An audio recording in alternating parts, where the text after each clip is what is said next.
고창군이 미당 서정주 시인이 태어난 마을 일원을 관광 자원화하고 있습니다. 그런데 그 일환으로 조성한 메타세콰이어 가로수길이 탁상 행정이라는 비판입니다.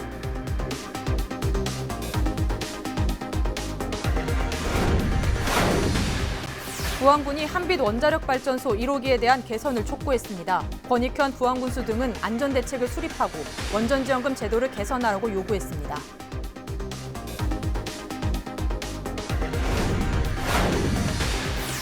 바다에 나타난 헤엄치던 멧돼지가 해양경찰에 의해 사살됐습니다. 부안해양경찰서는 부안군 변산면 해상에서 떠다니던 멧돼지를 여객선 승객이 발견해 신고했다고 밝혔습니다. 빈집 문제는 도서 미관을 저해할 뿐 아니라 범죄 유발 요인으로도 작용해 지자체마다 골머리를 앓고 있습니다. 전국 최초로 빈집 뱅크제라는 걸 도입해 관심이 모아지고 있는 지역을 알아봤습니다.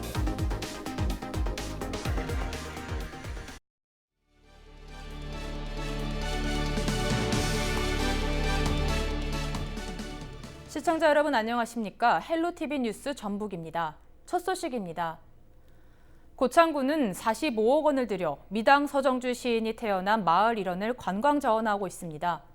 그런데 그 일환으로 조성한 메타세콰이어 가로수길이 탁상 행정이라는 비판입니다.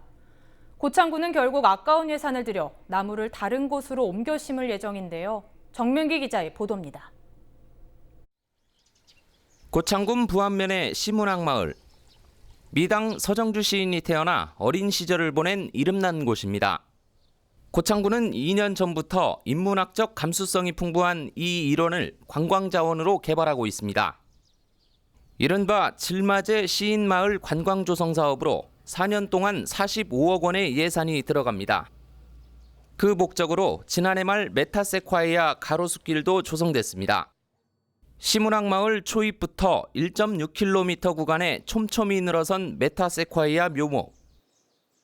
나무와 나무 사이를 재봤습니다. 5.5m가 나오는데요. 가지가 옆으로 퍼지고 지름이 2m 이상 자라는 걸 감안하면 간격이 다소 좁아 보입니다. 아직 어린데도 불구하고 벌써 전깃줄과 씨름하고 있는 나무들. 나무와 전봇대가 번갈아 세워져 전선과 뒤엉킨 나무는 한두 그루가 아닙니다. 앞으로 20-30m 높이까지 곧게 뻗는 나무인데 좌우 경관이 불균형한 구간도 있습니다. 1m가 넘는 담 위에 심어진 나무들이 위태로워 보이는데요. 강풍에 부러지거나 쓰러질 경우 도로 곳곳을 뒤덮을 위험이 도사리고 있습니다. 이렇게 자란다면 곡선 구간의 경우 운전자의 시야 확보가 제한되기 때문에 사고 우려도 있습니다. 또 그늘이 지면서 겨울철엔 도로 결빙으로 인한 크고 작은 사고 위험도 커집니다. 주민들은 농작물 피해도 걱정하고 있습니다. 지금 현재 고추, 콩, 하우스, 또 고구마, 이제 그렇게 돼 있어요. 피해목이죠, 어떻게 보면. 그늘져 가지고 농사를 지을 수가 없죠. 다니는 사람들 가로수를 안 좋은 거 심는데 그러니까 그냥 그런 말들을 많이 하더라고요. 애초 120그루에서 250그루로 늘려 심는 데 들어간 예산은 1억 5천만 원. 사업 시작부터 의원들의 지적도 여러 번이었지만 받아들여지지 않고 강행한 것으로 드러났습니다. 하천 관리팀과 협의도 없이 당초 마파천에 식재할 계획을 세웠으며 또한 의회에서는 가로수 식재 시 수목 선정부터 주무 부서인 산림공원과와 협의하여 진행하라고 무수히 지적을 하였음에도 불구하고 관련 부서와 아무런 협의도 없이 독단적으로 수정을 정해 고창군은 결국 또다시 혈세를 들여 다른 적절한 장소를 찾아 옮겨 심을 예정입니다. 도로 변등 모든 가로수길을 조성할 때는 관련 조례와 가로수 기본계획 검토를 제도화하고 사전 관련 부서와 협의와 직원 교육을 강화하여 이러한 사례가 반복되지 않도록 최선의 노력을 다하겠습니다. 주먹구구식 탁상 행정으로 아까운 예산만 낭비되고 있습니다. 헬로티비 뉴스 정명기입니다. 부안군이 한빛 원자력발전소 1호기에 대한 안전대책과 원전지원제도 개선을 촉구했습니다. 권익현 부안군수 등 20여 명은 최근 전북도청에서 성명을 발표하며 한빛 원전 안전대책을 수립하고 불합리한 원전지원금 제도를 개선하라고 요구했습니다. 이들은 부안에는 지역자원 시설세와 발전소 주변 지역 지원금 등이 전무한 실정이라고 지적했습니다. 이들은 부안군 원자력 안전협의회 구성과 지역자원 시설세 부과 범위를 발전소 소재지에서 비상계획 구역인 발전소 반경 30km로 확대한 지방세법 개정 등을 요구했습니다. 바다에 나타나 헤엄치던 멧돼지가 해양경찰과 유해조수단에 의해 사살됐습니다. 부안해양경찰서는 최근 부안군 변산면 격포항 북쪽 2km 해상에서 멧돼지가 떠다니던 모습을 부근을 지나던 여객선 승객이 발견해 신고했다고 밝혔습니다. 해경과 부안군 유해조수단이 출동해 선체를 들이받은 60kg가량의 멧돼지를 사살했습니다. 해경은 멧돼지는 유해동물로 분류돼 구조가 아닌 사살하도록 규정돼 있다고 말했습니다. 인구 절벽, 지방 소멸, 이런 섬뜩한 용어가 이제 낯설지 않은데요. 빈집 문제도 갈수록 심각해지고 있죠. 빈집은 특히 도시 미관을 저해할 뿐 아니라 범죄 유발 요인으로도 작용해 지자체마다 골머리를 앓고 있습니다. 과연 해법은 없을까요?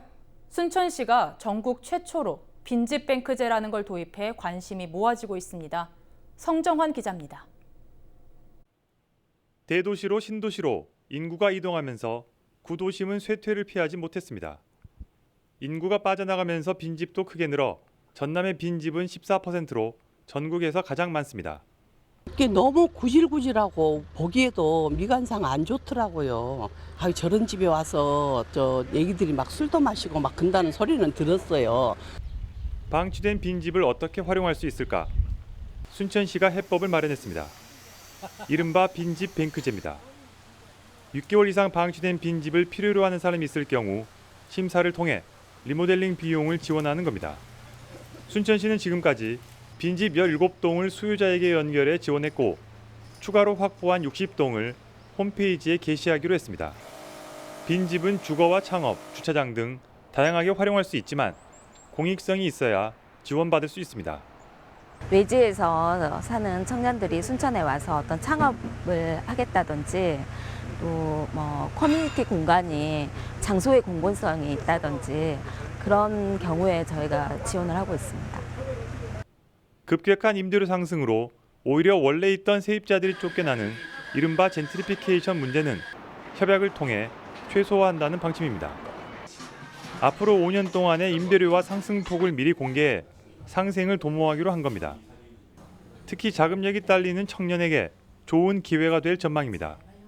빈집뱅크제 이런 걸 통해서 안채는 약간 거주 시설도 하고 이제 에어비앤비를 돌려서 약간 적지만 수익성을 낼 수 있는 공간을 생각하고 있고 마당에는 약간 작지만 텃밭 같은 거를 만들어서 1인 가구 청년을 위한 그런 집밥 레시피라든가 지난해 빈집뱅크제 시범지역 범죄 신고 건수는 50여 건으로 절반가량 감소해 범죄 예방 효과도 있었습니다.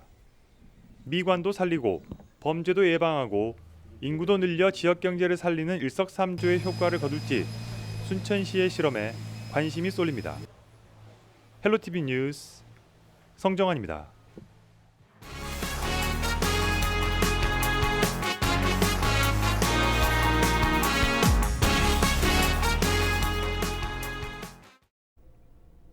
김제시 벽골제 농경 문화박물관이 식민지 시대 미래의 길을 묻다 특별 전시회를 8월까지 연장하기로 했습니다.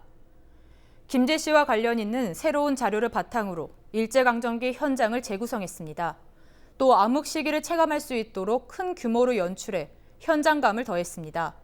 일본 신도의 상징인 어영대와 일본 불교 조동종이 강제로 참배시켰던 황국 전사자 위패 등 여러 작품을 감상할 수 있습니다. 지금 제 뒤로 군산의 나라집게라고 하는 도입부가 보이는데요. 이번 전시는 총 8개의 섹션으로 구성이 되어 있습니다. 그러니까 김제로 대표되는 전 조선의 수탈이 어떻게 이루어졌는지에 대한 과정을 다루고 그리고 빛나는 대한민국의 임시정부 독립운동사가 다루어지고 있습니다. 정읍시 보건소가 65세 이상 어르신을 대상으로 건강교실을 운영합니다.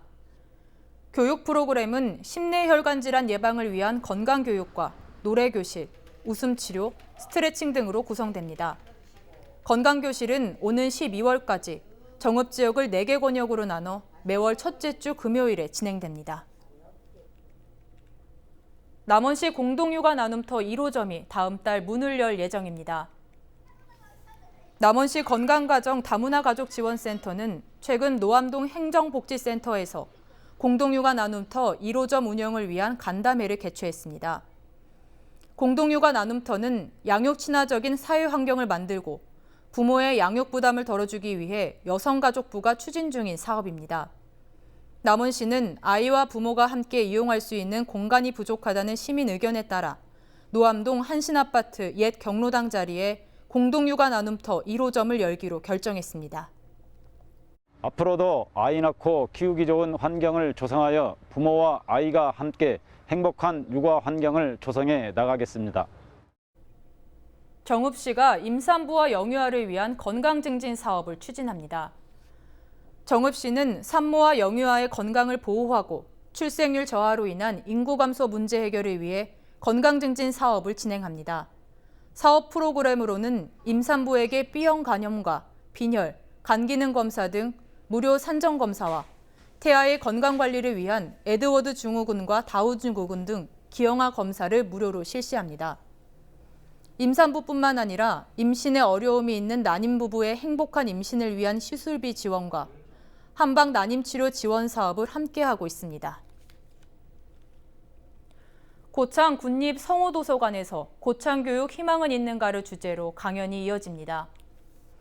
지역교육의 미래를 위해 의견을 듣는 시간은 16일부터 10차례에 걸쳐 이뤄집니다. 광노현 전 서울시 교육감의 강연을 시작으로 교육 관계자와 전문가들이 강연과 지역 탐방에 나설 계획입니다. 고창 군민이면 누구나 참여할 수 있으며 성호도서관을 통해 접수하면 됩니다. 9월 열리는 김제 지평선 축제를 앞두고 김제시가 소셜네트워크 서비스 서포터즈를 공개 모집합니다. 김제시가 이름 붙인 SNS 서포터즈 지평이는 페이스북과 인스타그램 등 SNS를 통해 지평선 축제를 알리는 역할로 모두 20명을 선발할 계획입니다. 축제가 끝나면 봉사활동 실적으로 인정받고 우수한 서포터즈는 소정의 상금도 받게 됩니다. 12일까지 누구나 지원할 수 있고 지평선 축제 홈페이지와 공식 블로그를 통해 이메일로 신청하면 됩니다.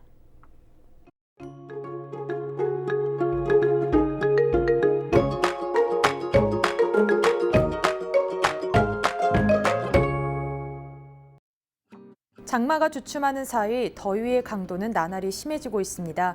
우리 지역 한낮에는 33도까지 기온이 치솟으면서 그야말로 찜통더위가 이어질 전망입니다. 기온이 오르면서 오존도 생성됩니다. 낮 동안 오존이 많이 생성되는 차도에서는 멀리 떨어져 이동하시는 게 좋겠습니다. 주간 날씨입니다. 장마 전선은 다음 주 수요일과 목요일 사이 내륙으로 북상해 전국에 비를 뿌릴 전망입니다. 바다 날씨입니다. 바다의 물결은 0.5에서 1m로 다소 낮게 일겠지만 천문주에 의해 바닷물 높이가 높겠습니다. 만조시 저지대에서는 침수 피해 없도록 유의하시기 바랍니다. 전국 날씨입니다. 이번 주 주말 나들이 계획 세우신 분들은 더위에 대한 대비를 단단히 하셔야겠습니다. 폭염은 주말에도 계속됩니다. 서울 낮 기온 34도, 충남 33도까지 올라 오늘만큼 덥겠습니다.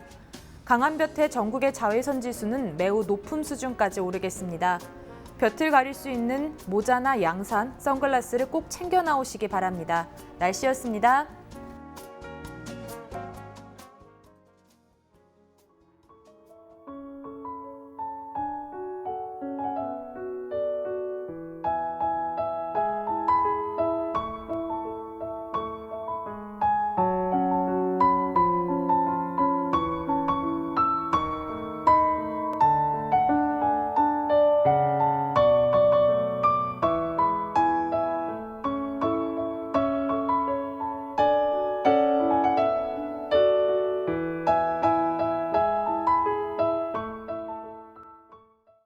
이상으로 뉴스를 마칩니다. 저희는 언제나 지역 주민 여러분 곁에 있겠습니다. 고맙습니다.